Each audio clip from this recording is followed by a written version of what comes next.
Bonjour à toutes et à tous et bienvenue pour cette nouvelle vidéo de...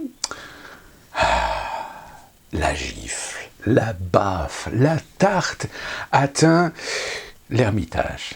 Oui, je ne pouvais pas m'empêcher de faire ce petit jeu de mots très facile. Ce qui est assez amusant, c'est de voir déjà le traitement médiatique de cet événement.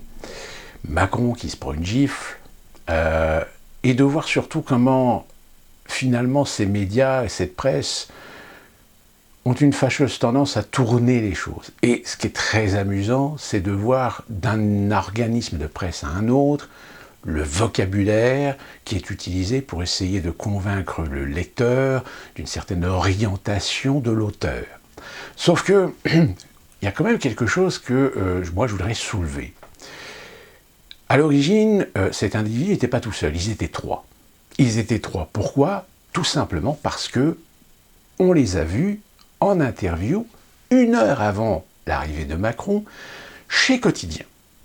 Là, ils s'expriment comme étant non, on n'est pas forcément d'extrême droite, on a été anarchiste, mais de toute façon, on n'est pas affilié ou aligné sur tel ou tel extrême, etc. Mais on est juste voilà, des mécontents, etc. Il y a même un qui dit de toute façon, vous, Quotidien, on sait que vous avez fâcheuse tendance à déformer les propos. Alors tout de suite, évidemment, le journaliste, ah oui, vous pouvez me donner un exemple et tout ben, évidemment, le mec dit, non, mais sans commentaire. Donc, très clairement, en dehors de cette petite joute entre trois personnes et le journaliste de Quotidien, très clairement, ces individus ne sont pas des pro-macronistes. Très évidemment, ce sont des individus qui ont une allure, une attitude que très sincèrement, un physionomiste repérerait tout de suite et n'aurait jamais laissé en première ligne, derrière la barrière, en sachant que Macron allait forcément se faire son petit show de bain de foule, comme on dit. Soyons clairs, ce Tour de France que fait Macron actuellement, c'est évidemment une pré-campagne. Les bains de foule, c'est pas fait au hasard. Les bains de foule, on sélectionne. Il y a une sélection de gens, c'est-à-dire que vous avez dans l'équipe Macron les communicants, et parmi les communicants, vous avez des physionomistes, c'est-à-dire des gens qui vont déterminer au profil les personnes qui seront le plus à même de pouvoir coller à l'image que l'on veut donner médiatiquement à ce bain de foule. Or là, force est de constater que soit il y a une incompétence, c'est-à-dire une incompétence d'avoir laissé un de ces trois individus en première ligne. On le voit dans les images de Quotidien qu'il y a même des gilets jaunes qui avaient réussi à s'intégrer, que les gendarmes, alors je ne sais plus si c'est des gendarmes ou les policiers, ils sont allés les chercher et les ont extirpés de la petite masse qui était derrière la barrière, mais ils n'ont absolument pas vu l'un des trois individus. Le journaliste de Quotidien n'a même pas signalé aux autorités, attendez, là je viens de faire l'interview de 3 DIP, à mon avis c'est pas des pro-Macron, et il y en a un des trois qui est là-bas.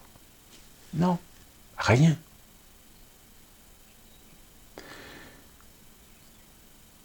Moi je suis désolé, quand je vois ça, c'est du false flag. C'est de la mise en scène. En plus de ça, comme je vous l'ai dit, les médias s'en donnent à cœur joie. Alors pendant un moment, alors on ne sait pas trop les individus. Apparemment, c'est des gens d'extrême droite, mais non, en fait, il y a aussi ils ont touché aussi un petit peu l'extrême gauche, etc. Alors là, tout d'un coup, en moins de 24 heures, tu as les médias qui ont été voir dans les pages Facebook, etc.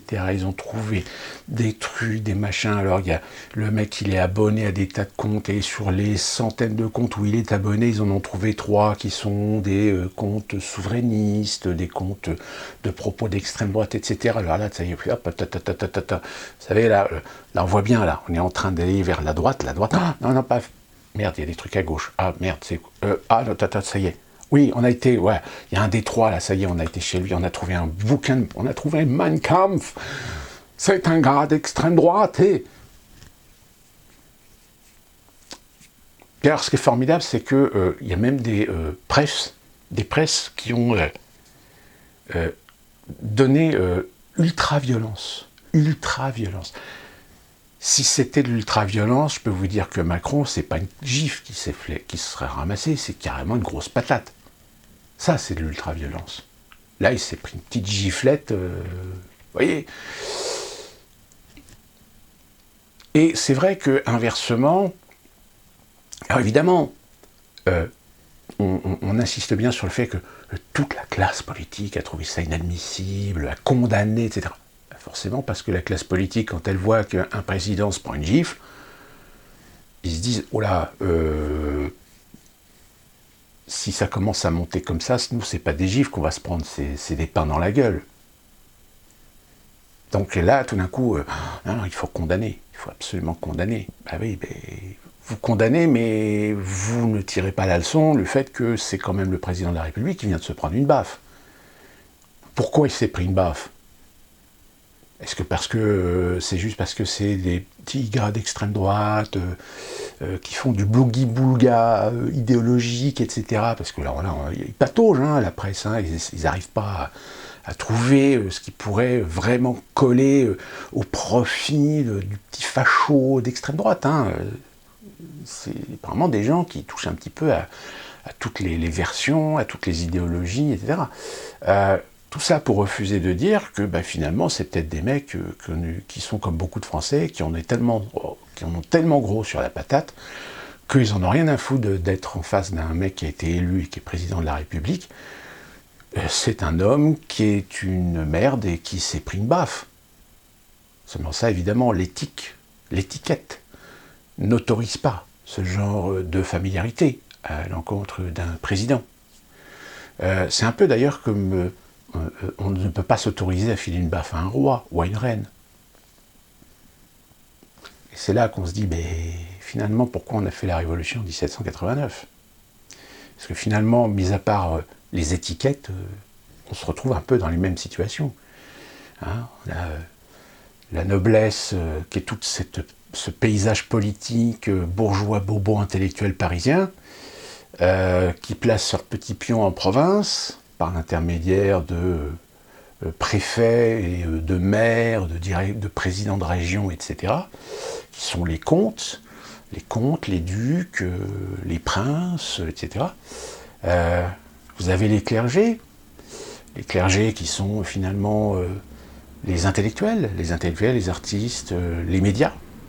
Les médias sont devenus la nouvelle religion. Et puis le tiers-état, le tiers-état, c'est vous, moi, c'est le petit peuple, c'est les miséreux, les ouvriers, la classe moyenne aisée, la petite classe moyenne plus, qui n'est pas encore accédée à la sphère élitiste et qui n'y arrivera jamais parce qu'elle est un outil, elle est un instrument de cette classe élitiste. Donc voilà, je veux dire, c'est une évidence. Donc c'est très amusant de voir toutes les gesticulations qu'il y a autour de cette affaire, surtout au niveau médiatique, voir les articles qui sont pondus, où on va aller chercher le moindre petit indice, le moindre élément, etc., pour essayer plutôt de pencher vers la tendance extrême droite, etc. Mais à la limite, on s'en fout, qu'il soit des extrêmes droites ou d'extrême gauche, etc. C'est que le mec, il s'est quand même permis de foutre une baffe au président, et que ce type avait déjà un profil bien défini du fait d'une interview qui avait eu lieu 1 heure avant, et pourtant on l'a laissé en première ligne. Moi je dis ça, je dis rien. Une autre information, et celle-là, c'est bizarre, j'ai l'impression qu'en fait elle est passée complètement aux oubliettes. L'Union européenne a voté une aide, alors je crois de 15 milliards d'euros, pour un ensemble de pays qui vont être dans un processus d'adhésion à l'Union européenne. Donc vous le savez, l'Union européenne, suite au Brexit, il y a moins d'argent dans les caisses, puisque la Grande-Bretagne maintenant ne verse plus sa petite contribution. L'euro est malade, donc il faut redynamiser le PIB, redynamiser la démographie, redynamiser le potentiel, la capacité de l'Union européenne, donc il faut intégrer de nouveaux pays. Sauf que le problème, c'est qu'aujourd'hui en Europe, les pays qui restent à intégrer c'est des pays qui sont un petit peu à la ramasse au niveau économique et social. Donc il faut les aider. Il faut les aider à atteindre le niveau. Hein, alors on ne va pas faire les mêmes conneries qu'on a fait avec les Espagnols, les Portugais et les Grecs, où on a signé sans avoir véritablement les garanties qu'ils allaient réformer et améliorer leur fiscalité pour éviter de se retrouver un jour à devoir se démerder après la fin des subventions. Oui, parce que rappelons quand même que l'Espagne, le Portugal, même la Grèce, au moment où ils ont intégré l'Union européenne, ils avaient des taux de croissance qui étaient monstrueux. Hein, ce qui a d'ailleurs attiré pas mal de gens, pas mal d'entreprises, etc. Mais c'était des croissances artificielles, parce que c'était des pays qui étaient subventionnés. Jusqu'au jour où les plans de subvention se sont arrêtés. Pour dire, là maintenant, il va falloir que vous voliez de vos propres ailes, selon les règles et les principes, baisser, d'arriver à 3%, 3% je ne sais plus c'était quoi les 3%. C'est la croissance, taux de croissance de 3% ou en dessous d'inflation de 3%, ou truc comme ça, enfin je ne sais plus exactement, enfin bref. Donc là évidemment, la structure même de l'Union européenne ne suffit plus. Donc il faut intégrer d'autres pays, il faut augmenter la population, il faut augmenter le PIB. Donc on va aller chercher d'autres pays, Bulgarie je crois, Lituanie, Lettonie, etc. Dont un autre pays, et vous allez comprendre pourquoi l'information elle vous est passée sous le nez, la Turquie. Oui, la Turquie. Apparemment, les responsables de l'Union européenne ont décidé finalement de faire en sorte d'essayer de quand même faire intégrer la Turquie à l'Union européenne. Alors, je ne sais pas si vous comprenez bien le gros problème, et d'ailleurs c'est Sarkozy qui s'était déjà opposé à l'époque à cette idée, c'est que la Turquie a un niveau de population qui ferait que si la Turquie est intégrée à l'Union européenne, en ferait le pays le plus peuplé de l'Union européenne. Je rappelle qu'actuellement, le pays le plus peuplé de l'Union européenne, c'est l'Allemagne, 75 ou 70 millions d'habitants.